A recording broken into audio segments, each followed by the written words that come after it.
بصوا يا بنات، البرواز ده برضو يعني البرواز ده غالي جدا وجميل جدا. بس برضو بصوا والله من كتر التنظيف بننضفوه كل حاجه، بس برضو بصوا عامل نفس فكره الصالون.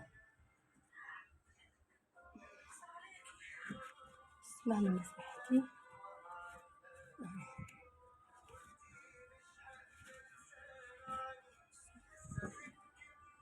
برضو.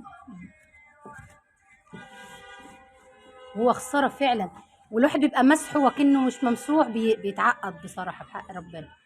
برضو الفكره بسيطه، شويه زيت، الفرشه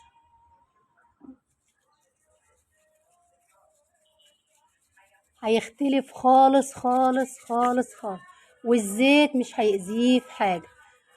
وكمان انا حاطه زيت من النوع النظيف، مش تقيل، يعني زيت نظيف ابيض خفيف، مش اللي هو زيت بتاع التومين. هي مش هتفرق، بس لو بقى زيت نظيف تهيألي احسن، عشان ما يبقاش تقيل، عشان بصي يتعمل معاكي بسهوله زي ما انا ايه.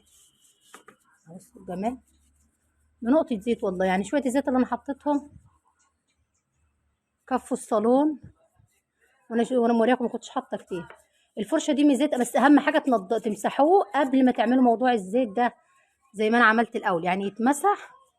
وبعد ما بصوا الحته اللي فيها زيت كتير تاخدوا منها وتحطوا في الحتت اللي ايه اللي ما فيهاش زيت اهو.